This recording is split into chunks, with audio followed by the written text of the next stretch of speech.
জয়, আমি মোহাম্মদ জীবন খান বলছিলাম। আমি লিফটের মেকানিক্যাল কাজ করি, সেই হিসাবে এগুলো সব ফিটিং অ্যাডজাস্ট আমরা করে দিয়েছি। এটা হচ্ছে কন্ট্রোল, এটা আমাদের ইআরডি, আর এটা হচ্ছে আমাদের ডিবি বক্স, যেটা লিফটের সাথে আসে।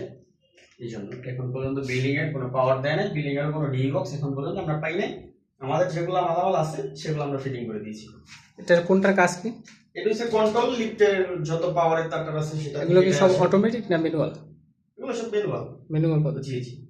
আচ্ছা, আর এগুলো সব কেবল থাকে, কেবলগুলো এটা লাগবে। আর ইআরডিটা হচ্ছে যে ফ্লোর আমাদের কারেন্ট গেলে এটা লিমিট ডিভাইস, মানে হচ্ছে যে ফ্লোরের শিলটা ধারে থাকবে ওই ফ্লোরকে লেভেল করে দরজাটা খুলে দিবে।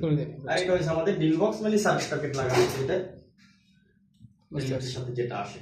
আচ্ছা, আর এইটা সম্পর্কে বলেন।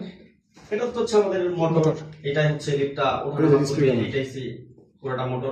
এটা হচ্ছে স্পিড কমান্ডার। আর আপনাদের সেফটি জোন, এটা সেফটি, মানে এটা কিসের সেফটি দেয়?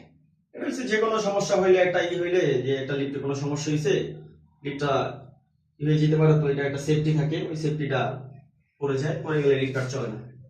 তো সেই ক্ষেত্রে এটা হচ্ছে আমাদের স্পিড কমান্ডার, এটা সেফটির জন্য। এগুলোর ফায়ার নিয়ে কোনো সমস্যা নেই? না। আচ্ছা, আপনার এটা হচ্ছে কোন দেশে, কোন ব্র্যান্ডের?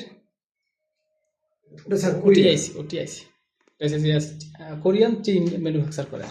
ওইটা বেশি ওটিআইসি নাম। ঠিক আছে, ধন্যবাদ। এই তিনটার নাম কি? এটা সাসপেনশন রড। আচ্ছা, ঠিক আছে।